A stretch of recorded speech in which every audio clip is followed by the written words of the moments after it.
Good evening, Boston College, and welcome to The Wrap, This Week in Headlines in a Tortilla. I'm Kendra St. Clair. And I'm Mitch. Here are this week's top stories. Dunkin' Donuts announced that it will be rebranding as just Dunkin' in the coming months, trying to capitalize on Boston culture and boost local credibility. They also announced a new slogan, Dunkin', new name, same vomit all over the bathroom. UGBC recently elected a new class of committee chairs and vice presidents, leading many to ask, hey, did you hear the bean counter has mac and cheese today? In the middle of Father Leahy's address to parents last weekend, numerous members of the graduate union stood up and protested, denouncing the administration's decision not to enter talks about formal unionization.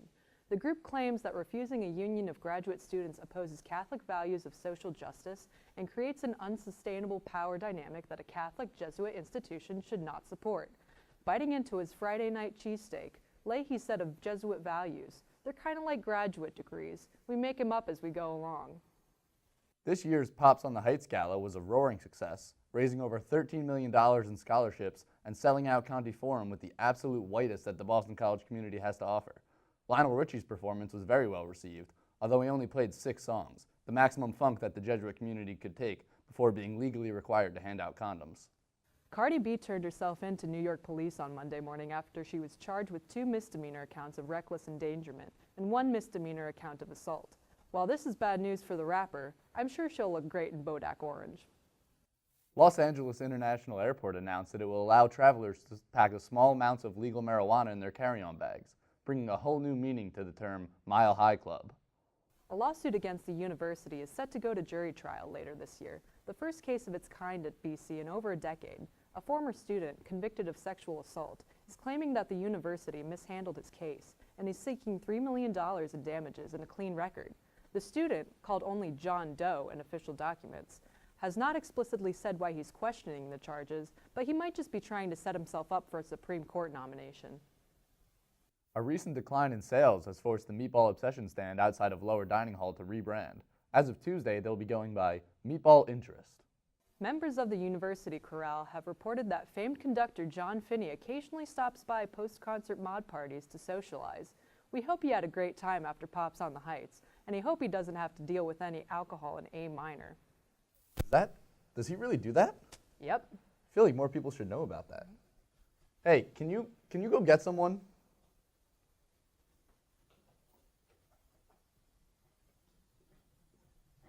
Come here.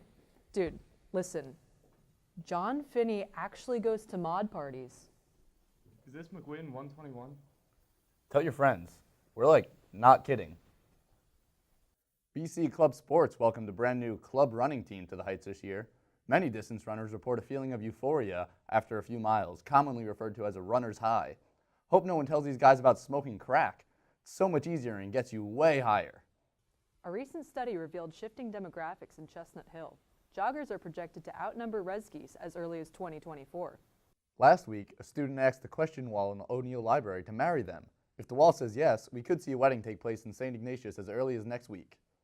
With the success of her popular talks on dating in the 21st century, Boston College's own Carrie Cronin has announced a new presentation she will be giving later this fall titled Drinking Mojitos While I Read Sex from Total Strangers.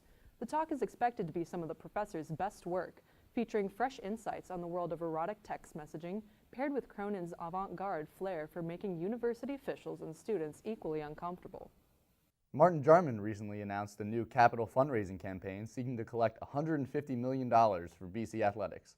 When asked how the university plans to get that much money from alumni, Jarman said, "It's easy. We'll just tell them it's for filling up sexual chocolate with white dudes." Tragedy struck this weekend in Walsh when a sophomore who tried to cue up Mr. Brightside accidentally queued up Mr. Blue Sky. Most of the guests reported severe disappointment, except for John Finney, who was relieved to hear some music he recognized from his era. Last Friday was National Good Neighbor Day, which BC honored by highlighting the work that Pulse students do in the community. My roommate, meanwhile, honored it by watching porn a little less loudly than he usually does. McDonald's announced it will be removing all artificial additives from its burgers. Let's take a look at one of the new burgers. A recent spike in Brighton area break-ins has led BCPD to issue the following safety tips for students living off campus. Lock your doors, be aware of strangers in your neighborhood, and keep a loaded handgun underneath your pillow at all times. It's important to note that Massachusetts is not a stand-your-ground state.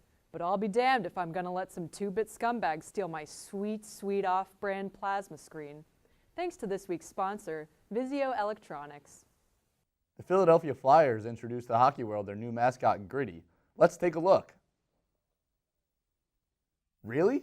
You could have made your new mascot anything you wanted and you went with that? God damn, it looks like the deranged love child of Grimace and Bear from Bear in the Big Blue House. It's not like Philly isn't crazy enough as it is. I mean, even the guy who ate horse poop after the Eagles won the Super Bowl is probably like, all right, this is a little much. And finally, the deadline to complete Diversity EDU was this past Monday. There's no punchline on that, we just know you didn't do it. With NEC TV, I'm Kendra St. Clair. And I'm Mitch. Thanks for watching and have a great weekend. How about Great that? job.